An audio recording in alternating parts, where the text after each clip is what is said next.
Pada kesempatan yang baik ini, izinkan kami DPR RI menyampaikan apresiasi setinggi-tingginya atas inisiatif Presiden Prabowo Subianto yang dalam waktu singkat telah menyelesaikan atau merespon cepat sejumlah persoalan strategis dan menyentuh langsung kepentingan rakyat.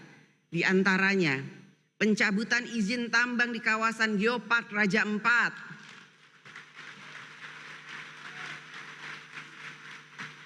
penyelesaian sengketa tapal batas pulau antara Aceh dan Sumatera Utara, kebijakan pembelian gabah petani dengan harga yang layak, dan berbagai kebijakan lain yang dijalankan melalui program Astacita. Respon cepat ini patut diapresiasi karena mencerminkan keberpihakan pemerintah pada kepentingan rakyat. Namun akan lebih baik jika langkah-langkah tersebut merupakan hasil dari perencanaan matang dan cermat sehingga menjadi bagian dari kinerja reguler pemerintah. Kedepan, rakyat tentu mendambakan agar masalah-masalah lain yang berada di luar kemampuan mereka dapat diselesaikan pemerintah dengan cepat. Tugas kita bukan hanya membicarakan harapan rakyat, tetapi juga mewujudkannya. Pemerintah dalam menjalankan kekuasaannya harus senantiasa mawas diri, sebab kekuasaan sejatinya adalah untuk melayani, membantu, dan memberdayakan rakyat. Kekuasaan bukan untuk menakuti rakyat, melainkan untuk menyelesaikan urusan rakyat, meskipun seringkali urusannya rumit, ibarat cinta segitiga antara aspirasi, anggaran, dan aturan.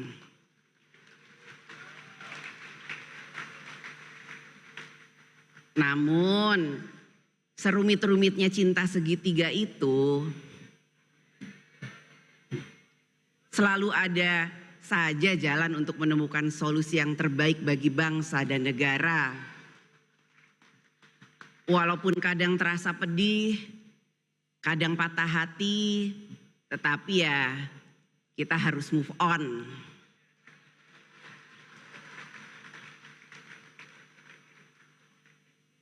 Hadirin sidang yang saya hormati dan muliakan, hari ini kita dihadapkan pada ketegangan dan konflik geopolitik, perang dagang, krisis iklim dan energi, ketimpangan ekonomi dan yang semakin tajam, disrupsi teknologi, serta pergeseran kekuatan global. Indonesia, seperti banyak negara lainnya, berada di dalam pusaran global tersebut. Karena itu, kita harus memiliki pijakan yang kokoh dan arah yang jelas dalam memenangkan kepentingan bangsa dan negara. Kita memerlukan pondasi kedaulatan, kemandirian dan kebangsaan agar kita mampu berdiri tegak di tengah perubahan dunia tanpa kehilangan cita-cita dan jati diri bangsa. Pondasi kedaulatan tidak hanya berarti menjaga batas wilayah, tetapi juga memastikan arah kebijakan luar negeri dan ekonomi nasional ditentukan secara mandiri. Dalam dunia multipolar saat ini, Indonesia harus menempatkan diri secara strategis untuk memperjuangkan kepentingan nasional di forum-forum internasional, mulai dari isu lingkungan, ekonomi, geopolitik, perdagangan global, hingga tata kelola dunia yang lebih adil. Memperkuat pondasi kemandirian bukan berarti menutup diri dari dunia, melainkan membangun kekuatan domestik agar tidak rapuh menghadapi tekanan eksternal. Kemandirian ini menuntut langkah nyata, membangun kemandirian pangan, energi, manufaktur, dan teknologi strategis. Kemandirian nasional bukan sekedar soal infrastruktur dan modal, tetapi juga kualitas manusia yang menggerakkannya.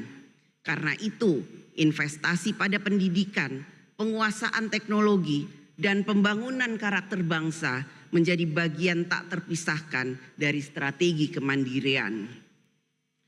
Dalam pembangunan sumber daya manusia nasional, kita tidak boleh mengabaikan fakta bahwa setengah dari potensi bangsa Indonesia adalah kaum perempuan.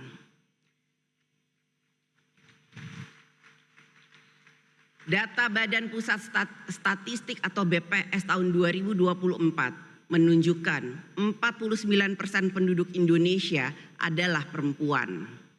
Dalam era pembangunan inklusif, keberadaan dan kontribusi perempuan harus ditempatkan bukan hanya dalam kerangka hak asasi manusia, tetapi juga sebagai prasyarat keberhasilan pembangunan nasional.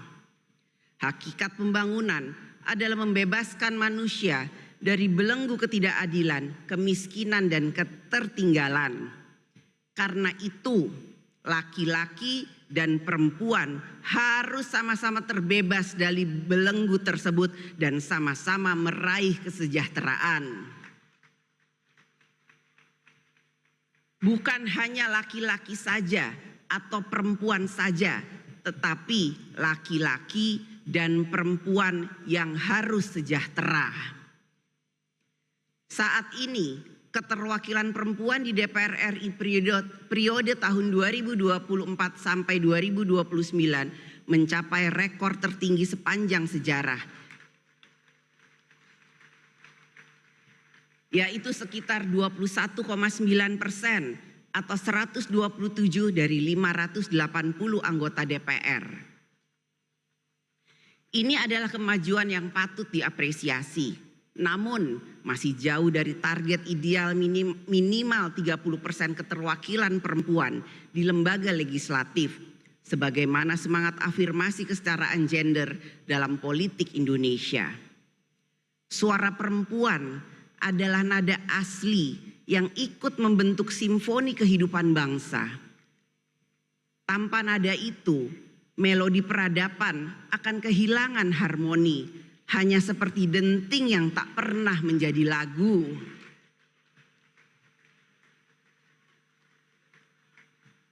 Laki-laki dan perempuan hidup di dunia yang sama, memikul tanggung jawab yang sama untuk membangun peradaban dunia. Seperti syair lagu yang pernah sangat populer.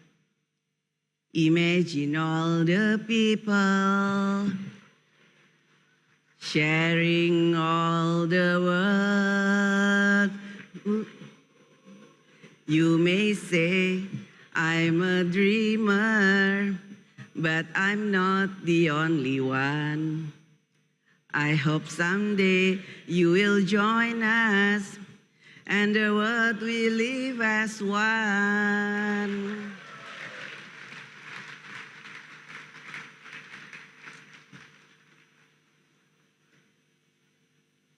Begitulah seharusnya kita membayangkan tempat di mana perempuan dan laki-laki berbagi ruang, berbagi kuasa, dan berbagi tanggung jawab untuk kemajuan bersama. Perempuan juga berhak menduduki jabatan publik dan negara di semua tingkatannya.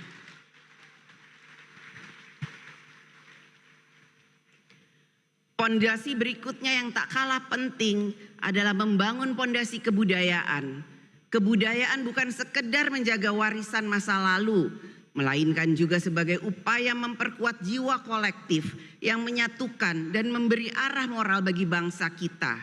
Di tengah derasnya arus globalisasi nilai dan budaya asing, identitas bangsa kita tidak boleh luntur. Nilai-nilai luhur Pancasila, semangat gotong royong, serta Bhinneka Tunggal Ika adalah modal sosial terbesar yang kita miliki. Kita juga menghadapi tantangan terbesar yang berasal dari dalam diri kita yang harus kita taklukkan demi membangun kekuatan nasional yang kokoh dan berkelanjutan. Seperti yang pernah diingatkan oleh Bung Karno, perjuanganku lebih mudah karena melawan penjajah, tapi perjuanganmu akan lebih sulit karena melawan bangsamu sendiri.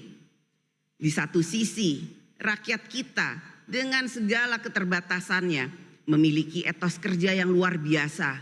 Petani, nelayan, buruh, guru, ojek online, TNI, Polri, ASN, tenaga kesehatan di pelosok-pelosok negeri, mereka semua bekerja keras tanpa kenal lelah. Namun di sisi lain, kita menghadapi kenyataan pahit. Sebagian kecil masyarakat dengan segala kelebihannya justru mengeksploitasi rakyat dan sumber daya alam melalui praktek bisnis yang manipulatif, bisnis ilegal, tambang ilegal, judi online, narkoba, penyelundupan dan lain sebagainya.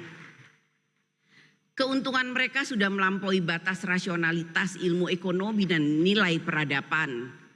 Presiden Prabowo Subianto menyebutnya dengan istilah tajam, serakah nomik.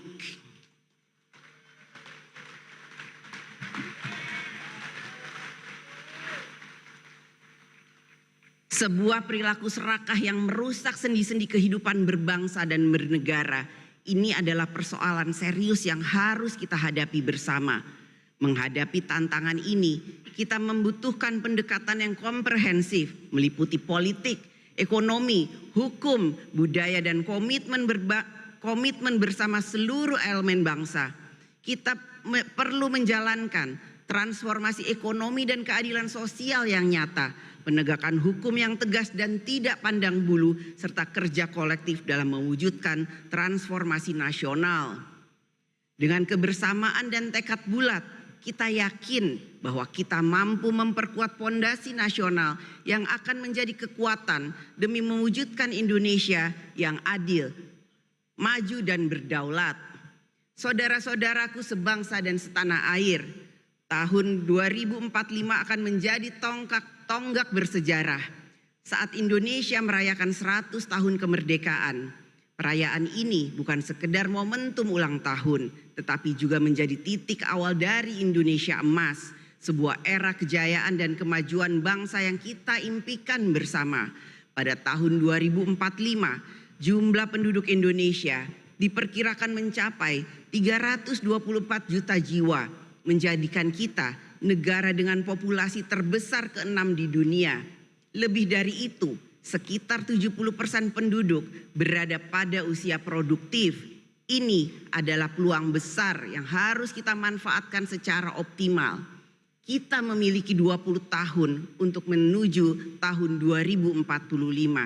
Namun, jika kita melihat perjalanan 20 tahun terakhir, sejak tahun 2005 hingga 2025, kita dapat melihat kemajuan yang signifikan, tetapi juga masih banyak pekerjaan besar yang belum selesai. Pilar-pilar kemandirian nasional seperti pangan, energi, dan manufaktur strategis belum sepenuhnya menjadi kekuatan bangsa. Layanan dasar publik masih belum memuaskan dan demokrasi kita masih memerlukan transformasi mendalam, terutama dalam sistem partai, pemilu serta pemberantasan korupsi. Ini menunjukkan bahwa waktu 20 tahun bukanlah waktu yang panjang untuk pembangunan sebesar dan sekompleks Indonesia.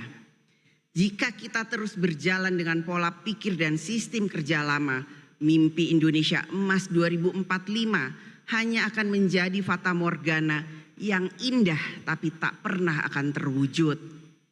Kita masih memiliki waktu yang sangat berharga untuk melakukan langkah yang terbaik, agar saat tahun 2045 tiba, kita tidak hanya merayakan 100 tahun kemerdekaan, tetapi kita benar-benar hidup di Indonesia yang maju, adil, makmur dan berdaulat. Pemerintahan Presiden Prabowo Subianto saat ini telah bekerja keras menata pembangunan nasional agar tetap berada di jalur yang tepat menuju cita-cita tersebut. DPR RI melalui fungsi konstitusionalnya sebagai mitra konstitusional pemerintah akan selalu ikut memastikan bahwa Indonesia menempuh jalan yang tepat untuk mencapai Indonesia Emas 2045.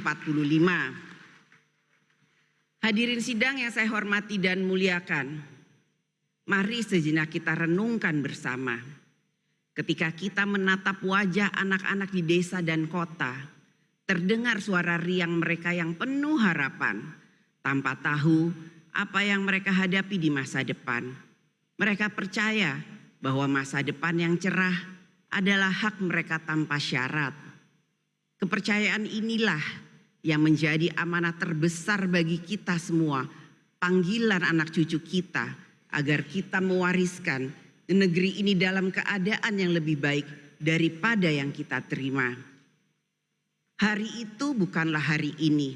Kata-kata ini mengingatkan kita bahwa kita masih memiliki waktu untuk menunaikan panggilan sejarah, untuk membuat kebijakan hari ini yang akan menjamin masa depan Indonesia yang cerah, bermartabat dan hebat.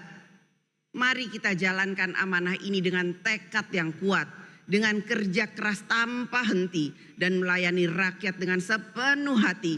Jangan biarkan rakyat menunggu, karena setiap hari adalah kesempatan untuk memperbaiki dan membangun Indonesia.